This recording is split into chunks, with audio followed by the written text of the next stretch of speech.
guys, it's Janine again. We are back. We are getting so close to the end of our day today. We are at 8 o'clock. We have one more live stream after this, but we are beyond humbled, as Alex keeps saying in the past ones.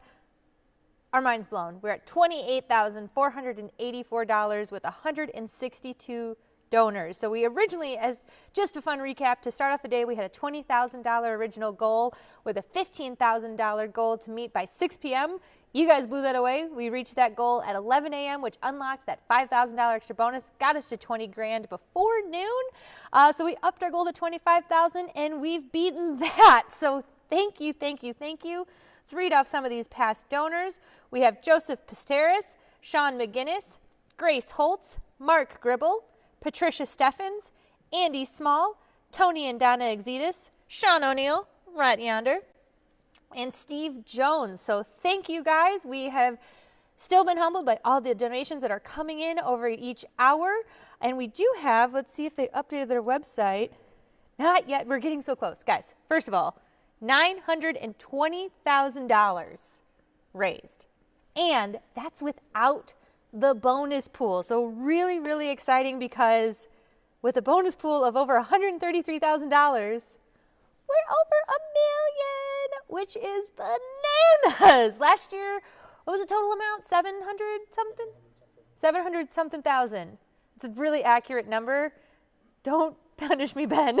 But we are far beyond expectations. Well over $1 million raised today, guys. That's bonkers. So thank you to everyone who donated to the bonus pool. Again, that is what makes your dollar go further on this day.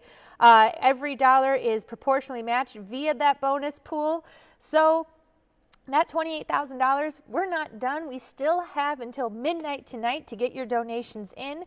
And they're still tallying any mail-in donations that came in today. So keep watching that leaderboard all the way through midnight, and we'll have a final number hopefully in the next few days for you guys. But we are already, our hearts are so full. We are so happy with how much you guys have come out and supported us, especially during these uncertain times. And to all the over 100 nonprofits across the county, we're so excited to be part of this exciting day with you and to share this bonus pool with a great, really strong nonprofit community here in DeKalb County.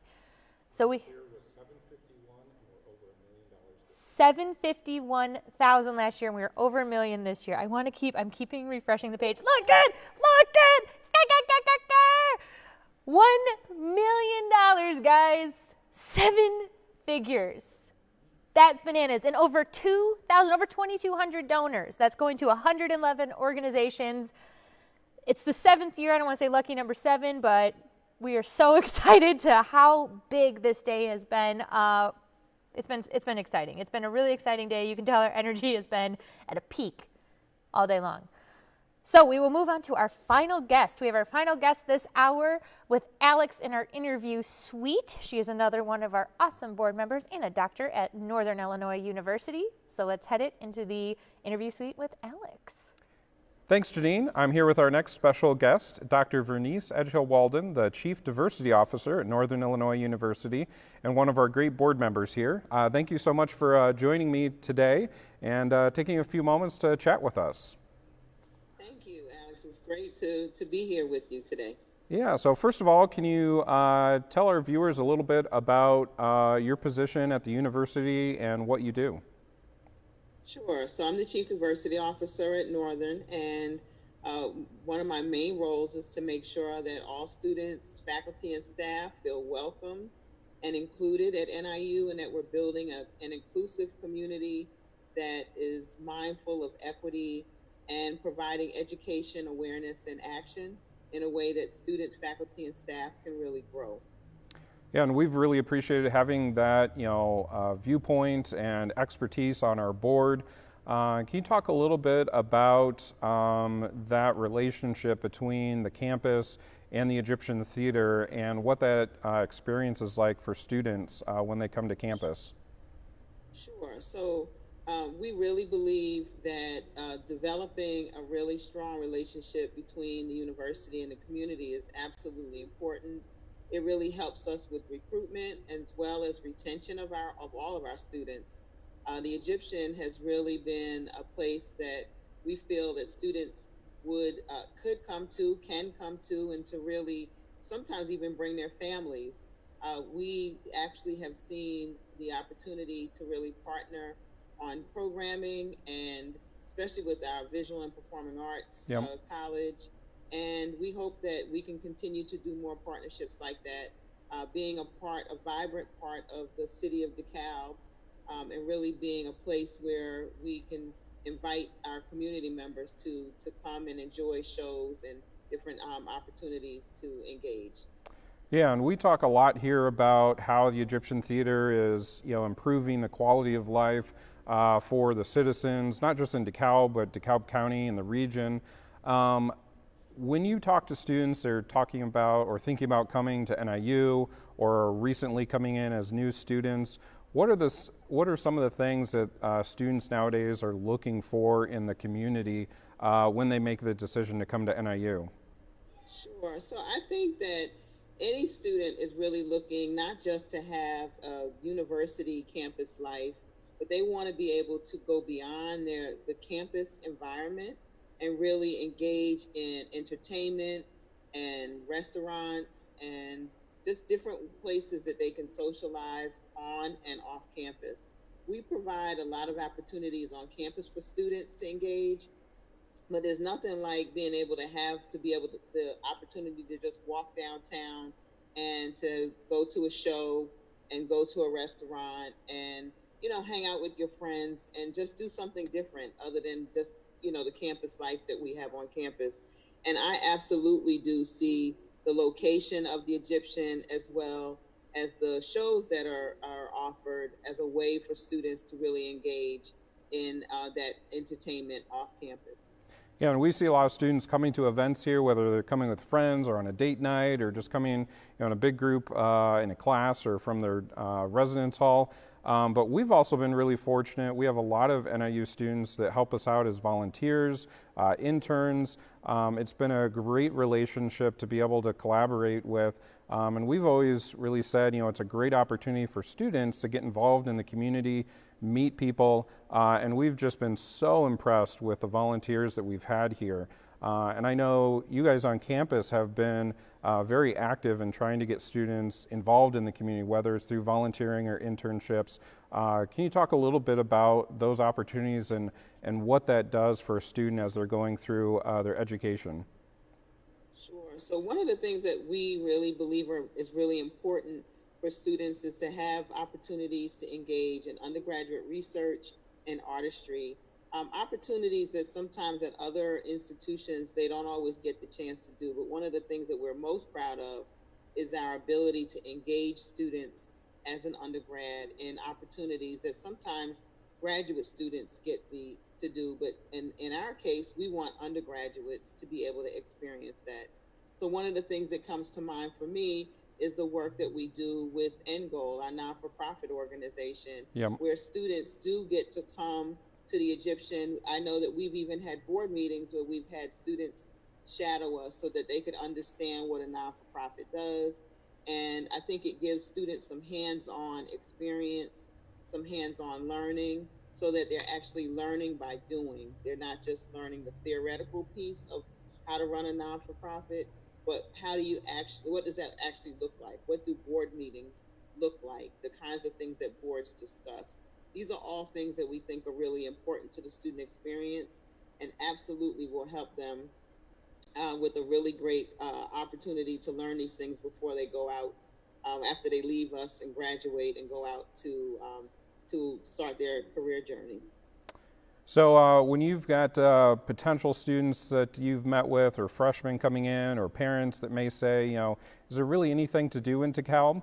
What do you say? And I'm kind of teeing you up here to obviously talk about the Egyptian. But I know that's, one of the things students always want to ask, like, what is there to do at night and on the weekends? Sure.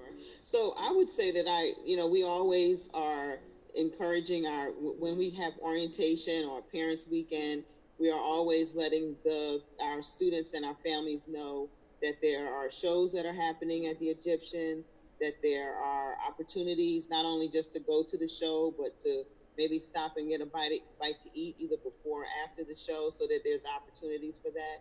I would also say that we also encourage our faculty and our staff when we are encouraging or recruiting faculty and staff.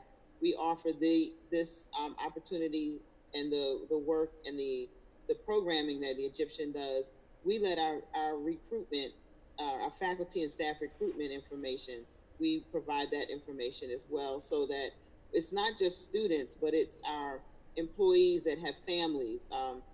For me, my husband and my son attended a show a few months ago, and they loved it, and they were looking forward to coming back to more shows that they could see that my son absolutely loved. Yeah, well, and a great point about faculty and staff. I think we're so fortunate as a nonprofit arts organization to have that resource here in town.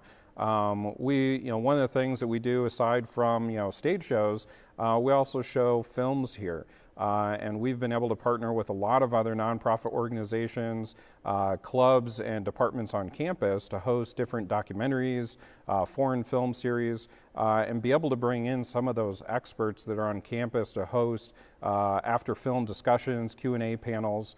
And it's been, I think, a wonderful relationship to be able to tap into that. So lastly, I want to kind of ask you, today on Give DeKalb County Day, we've got over 100 different nonprofits throughout the county that are participating. And we really want to encourage people to go out and support as many nonprofits as they can. And obviously, we're looking for support today to continue what we do here at the Egyptian Theater.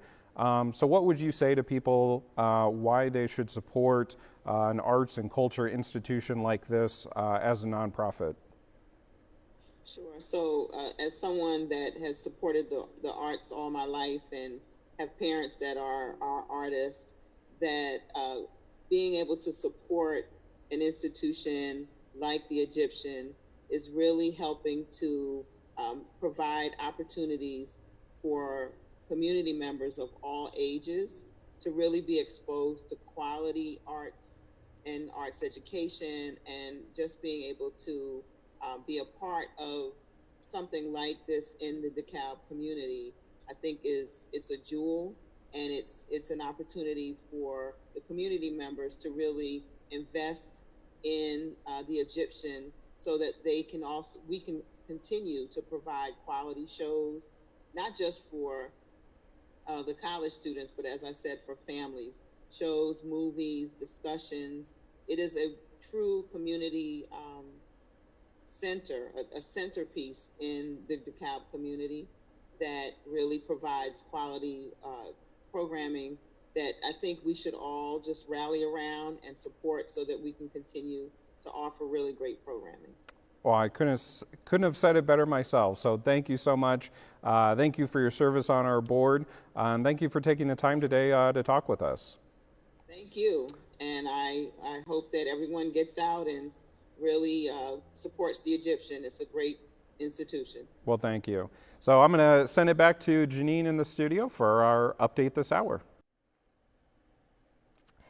Thank you, Alex. That was our final guest of the day. So thank you for tuning in. We still have one more live stream today at 9 o'clock with a very special announcement. But thank you for tuning in. We've had 12 guests, some in person, most of them via Zoom. Different year calls for different times, and we were really excited to take on this challenge and figure out a new way, an exciting way to still come to you guys and not only hear about the carpet design, but what we here at the Egyptian Theater want to keep doing with our mission, want to keep bringing to you as a community throughout the county, throughout the Northern Illinois region. And like I said, we've just been humbled with your support. We are at $28,594 of 165 donors, so that's gone up since the interview started. We have a couple more anonymous donors, and Michaela Alcantar, she was here last Give DeKalb County. She was our DCNP intern, and she says, "I am so happy to volunteer at such an amazing place with wonderful people. This place has become a second home to me since moving up here to attend college, and the people are another family. I truly appreciate the Egyptian and everyone that helps keep it open." Warms my heart. She was absolutely instrumental. All of our DCNP interns, and this year our NIU Business Ignite intern, we couldn't pull off this day without their help. So thank you again. We are so excited to be so close to Northern Illinois University here and continue our partnership, especially through their intern programs, which have just been fantastic. And again, exciting, over $1 million. Yeah, that's a very timely reference, guys. We are currently, oh, it's going up. You just saw it. It just went up. So we are over $1 million raised. We're over 2,300 donors now. That was at 22 when we started, at 112 organizations, guys. So thank you. This is an exciting day. It keeps going up. Just keep watching it. So Alex is laughing at me.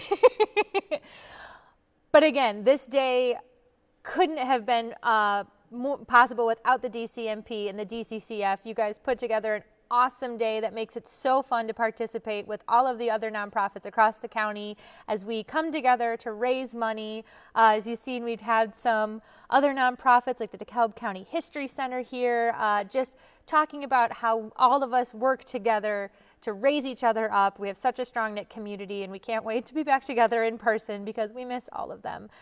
So we have one more live today. You can keep donating though until midnight tonight, right on the URL on your screen, lightscameradonate.org, so you can get those donations still. Even though we're going to stop our live streams after 9 p.m., you can still donate. So if you're a night owl and want to support a nonprofit, you wild person, donate. You can until midnight.